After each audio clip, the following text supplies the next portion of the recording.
ನಮಸ್ತೆ ಎಲ್ರಿಗೂ. 6 dry fruits which are very rich in vitamin D. Vitamin D rich source of dry fruits. ಅವನ್ನ ನೀವು ದಿನ ಬಳಕೆ ಮಾಡೋದ್ರಿಂದ ನಿಮ್ಮ ಬಾಡಿಲಿ ವಿಟಮಿನ್ ಡಿ ಡೆಫಿಷಿಯನ್ಸಿ ಆಗಲ್ಲ. ಡೆಫಿಷಿಯನ್ಸಿ ಇದ್ದವರು ಇದನ್ನ ರುಟೀನ್ ಆಗಿ ದಿನ ಬಳಕೆ ಮಾಡೋದ್ರಿಂದ ಅವ್ರ ವಿಟಮಿನ್ ಡೆಫಿಷಿಯನ್ಸಿ ರಿಕವರ್ ಆಗುತ್ತೆ.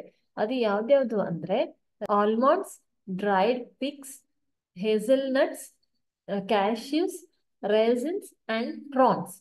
ಇದು 6 ಡ್ರೈ ಫ್ರೂಟ್ಸ್ ನ ನೀವು ದಿನಾ ಬಳಕೆ ಮಾಡೋದ್ರಿಂದ ನೀವು ನೈಟ್ ನೆನ್ಸಿಟ್ಟು ಬೆಳಗ್ಗೆ ಆದ್ರೂ ತಿನ್ಬೋದು. ಇಲ್ಲ ನಮಗ್ ನೈಟ್ ನೆನ್ಸಿಟ್ಟು ತಿನ್ನೋದು ಇಷ್ಟ ಆಗಲ್ಲ ಅಂದ್ರೆ ಹಾಗೆ ಮಾರ್ನಿಂಗ್ ಎಂಟಿ ಸ್ಟಮಕ್ ಎದ್ ಕೂಡ್ಲೇನು ತಿನ್ಬೋದು. ಆದ್ರೆ ಒಂದ್ ಮುಷ್ಟಿಕ್ಕಿನ್ನೂ ಜಾಸ್ತಿ ತಿನ್ನೋ ಹಾಗಿಲ್ಲ. ಒಂದ್ ಮುಷ್ಟಿ ಮೀನ್ಸ್ ಆಲ್ಮಂಡ್ಸ್ ಒಂದ್ 5-6 ಪೀಸಸ್ ಆಗಿರ್ಬೋದು, ಕ್ಯಾಶ್ಯೂಸ್ ಒಂದ್ 5-6 ಪೀಸಸ್ ಆಗಿರ್ಬೋದು ಅಷ್ಟೇ. ನೀವು ಅತಿಯಾಗಿ ಸೇವನೆ ಮಾಡಿದ್ರೆ ಮತ್ತೆ ಅದು GIT ಪ್ರಾಬ್ಲಮ್ಸ್ ಆಗಕ್ಕೆ ಸ್ಟಾರ್ಟ್ ಆಗುತ್ತೆ. ಗ್ಯಾಸ್ಟ್ರಿಕ್ ಇರ್ಬೋದು, ಕಾನ್ಸ್ಟಿಪೇಷನ್ ಇರ್ಬೋದು ಸ್ಟಾರ್ಟ್ ಆಗುತ್ತೆ. ಸೊ 1 ಫಿಸ್ಟ್ಫುಲ್ ಆಫ್ ಡ್ರೈ ಫ್ರೂಟ್ಸ್, ಇದು ಸ್ಪೆಷಲಿ ಇದು 6 ಡ್ರೈ ಫ್ರೂಟ್ಸ್ ತಿನ್ನೋದ್ರಿಂದ ನಿಮ್ ವಿಟಮಿನ್ ಡೆಫಿಷಿಯನ್ಸಿ ಇದ್ರೆ ರಿಕವರಿ ಆಗುತ್ತೆ. ನಾರ್ಮಲ್ ಇದ್ದವ್ರು ತಿಂದ್ರೆ ಡೆಫಿಷಿಯನ್ಸಿ ಆಗಲ್ಲ. ಧನ್ಯವಾದಗಳು.